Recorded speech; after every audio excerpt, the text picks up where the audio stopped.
السلام علیکم ورحمۃ اللہ وبرکاتہ۔ خیر مقدم ہے آپ کا فیضانامے میں۔ دوستو، آج کے سیڑھی میں ہم حافظ الحدیث امام المحدثین امام نسائی عبد الرحمن احمد امام نسائی رحمہ اللہ علیہ کا ذکر خیر کر رہے ہیں۔ اس امید کے ساتھ ویڈیو پسند آنے کی صورت میں لائک اور شیئر ضرور کریں اور فیضانامہ یوٹیوب چینل کو سبسکرائب کریں۔ حضرت عبد الرحمن احمد بن شعیب نسائی علیہ رحمۃ رضوان بلند پایا امام محدث مقتدائے زمانہ تھے۔ حضرت امام نسائی رحمہ اللہ علیہ خراسان کے شہر نسائی میں پیدا ہوئے۔ اسی نسبت سے حضرت امام نسائی کو نسائی کہتے ہیں۔ حضرت امام نسائی رحمہ اللہ علیہ نے سنن نسائی کے نام سے صحیح حدیث کا ایک عظیم الشان مجموعہ ترتیب دیا۔ بے مثل قوت حافظہ اور قابل اعتماد احادیث نبی صلی اللہ علیہ وسلم جمع کرنے کے لیے عرق ریزی سے کام کرنے پر حضرت امام نسائی کو حافظ الحدیث کے لقب سے یاد کیا جاتا رہا ہے۔ اسی عظیم مقصد کے لیے حضرت امام نسائی رحمہ اللہ علیہ نے دور دراز کے سفر کیے اور بہت سی تکلیفیں برداشت کی اور صعوبتوں سے دوچار ہوئے۔ علماء حدیث حضرت امام نسائی رضی اللہ عنہ کی جرح و تعدیل کو معتبر مانتے ہیں۔ حضرت امام نسائی رحمہ اللہ علیہ نقد رجال میں انتہائی محتاط، معتدل اور اپنے معاصرین پر مقدم تھے۔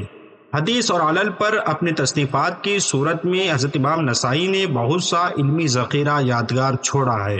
اہل سنت کے ہاں حضرت امام نسائی رضی اللہ عنہ کی بیان کردہ روایات مستند اور قابل اعتبار ہیں۔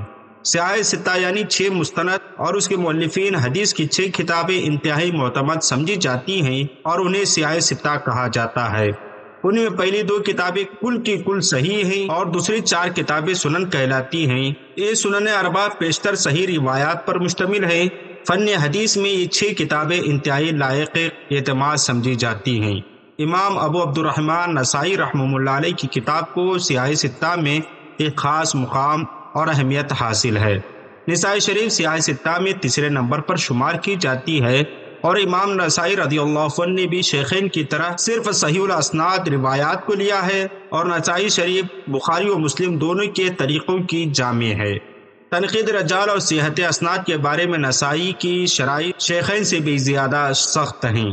معزز ناظرین، دولت مند جو ہوتے ہیں وہ اپنے پیچھے دولت چھوڑ جاتے ہیں، صاحب اولاد اپنے پیچھے اولاد چھوڑ جاتے ہیں، لیکن جو صاحب علم ہوتے ہیں ان کی اور کوئی وراثت نہیں ہوتی، بلکہ ان کی تحریریں، ان کی تصانیف، ان کی کتابیں ہی ان کی وراثت میں شمار کی جاتی ہیں، جنہیں صاحب علم کی روحانی اولاد علم کی پیاس بجھانے کے لیے اپنے سینے سے لگاتی ہے۔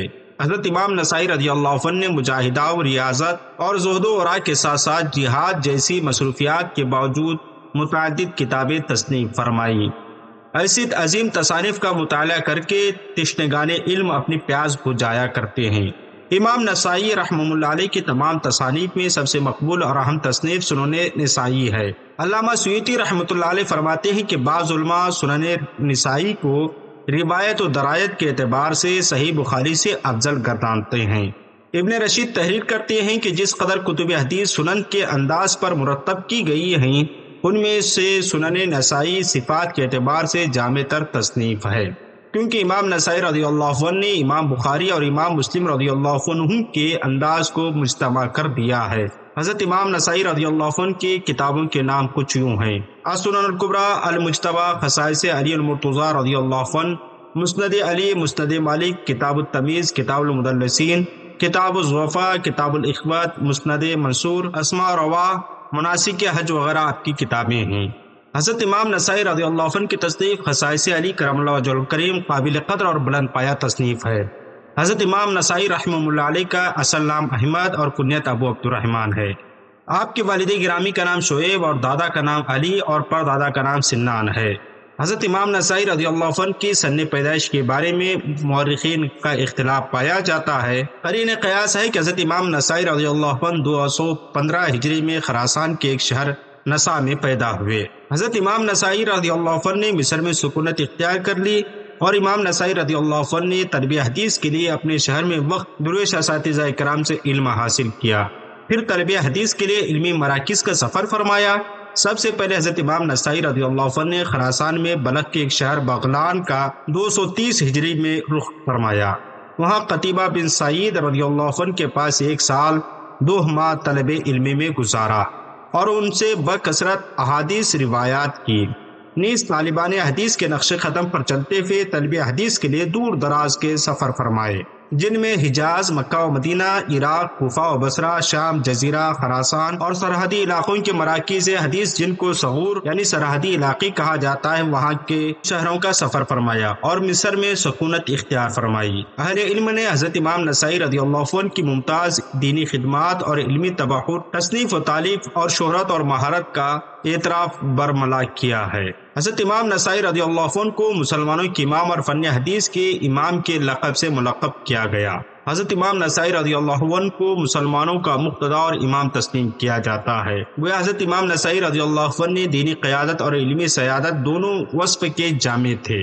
حضرت امام نسائی رضی اللہ عنہ کے حالات زندگی کا بغور مطالعہ کیا جائے تو پتہ چلتا ہے کہ حضرت امام نسائی رضی اللہ عنہ 12 برس کی عمر ہی سے تحصیل علم کے لیے دور دراز کے سفر فرمائے۔ حضرت امام نسائی رضی اللہ عنہ کے نامور اساتذہ کرام میں امام بخاری، امام ابو داود، امام احمد رحمۃ اللہ علیہ، امام قتیبہ بن سعید وغیرہ معروف ہیں۔ اس کے علاوہ امام بخاری رحمہ اللہ علیہ کے توسط سے آپ رحمہ اللہ علیہ کے اساتذہ کا سلسلہ سراج الائمہ، کشف الغمہ، امام الائمہ حضرت ابو حنیفہ نعمان بن ثابت رضی اللہ عنہ سے بھی ملتا ہے۔ حضرت امام نسائی رضی اللہ عنہ زہد و تقویٰ میں ضرب المثل تھے، ساری زندگی صوم داؤدی کی پابندی کرتے رہے، دن اور رات کا بیشتر حصہ عبادت میں صرف کرتے تھے اور اکثر حج بیت اللہ کی سعادت سے بہرابر ہوا کرتے تھے۔ عمرہ اور حکام کی محفلوں سے ہمیشہ دور اور گریزاں رہا کرتے تھے۔ حسن سیرت کے ساتھ ساتھ خدا قدوس نے ان کو حسن صورت کے مالک بھی بنایا تھا۔ چہرہ نہایت روشن، رنگ نہایت سرخ و سفید اور بڑھاپے میں بھی تر و تازہ نظر آتے تھے۔ حضرت امام نسائی رضی اللہ عنہ کی 4 بیویاں تھیں اور 2 باندیاں تھیں۔ حضرت امام نسائی رحمہ اللہ علیہ دن رات عبادت میں مشغول رہا کرتے تھے اور اس جنگ میں امیر مصر کے ساتھ نکلے اور اپنے وقار اور تیزی تباہ اور مسلمانوں میں معصور اور ثابت سنن پر عمل کرانے میں شہرت حاصل کی، اور نکلے تو امیر مصر کے ساتھ تھے لیکن ان کی مجالس سے دور رہا کرتے تھے۔ امام نسائی رحمہ اللہ علیہ کی وفات حسرت آیات کا واقعہ کچھ یوں کتابوں میں لکھا گیا ہے۔ حضرت امام نسائی رضی اللہ عنہ جب رملہ سے دمشق پہنچے تو دیکھا کہ بنو امیہ کے زیر اثر ہونے کی وجہ سے پورا خطہ خارجی افکار و نظریات کی زد میں آ چکا ہے اور حضرت علی کرم اللہ وجہہ الکریم کی کھلے عام تنقید کی جاتی ہے، توہین کی جاتی ہے۔ یہ دیکھ کر حضرت امام نسائی رضی اللہ عنہ کو بڑا رنج ہوا، دکھ ہوا۔ حضرت امام نسائی رضی اللہ عنہ نے اسی موقع پر حضرت علی کرم اللہ وجہہ الکریم کے مناقب میں کتاب تصنیف فرمائی جس کا نام خصائص علی رکھا۔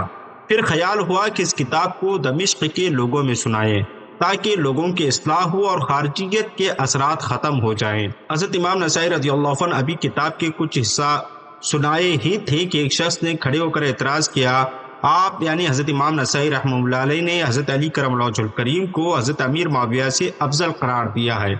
لوگوں نے اس جرم کی پاداش میں حضرت امام نسائی کو زود کوب کرنا شروع کر دیا۔ حضرت امام نسائی رحمہ اللہ علیہ نیم بے ہوش ہو گئے۔ حضرت امام نسائی نے ان سے فرمایا، مجھے ابھی مکہ لے چلو، وہاں پہنچ کر مروں یا راستے میں مر جاؤں۔ حضرت امام نسائی رحمہ اللہ علیہ کا مکہ مکرمہ پہنچ کر انتقال ہوا اور صفا و مروہ کے درمیان آپ مدفون ہوئے۔ بعض کا خیال ہے کہ راستے ہی میں آپ کا انتقال ہوا اور تدفین مکہ مکرمہ میں عمل میں آئی۔ حضرت امام نسائی رحمہ اللہ علیہ کی 13 صفر المظفر 1303 ہجری بمطابق اگست 915 کو انتقال ہوا۔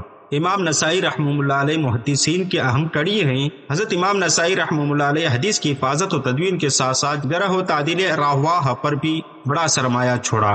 فہم حدیث کے سلسلے میں بھی آپ کی کوششوں سے مسلک سلف ہم تک پہنچا۔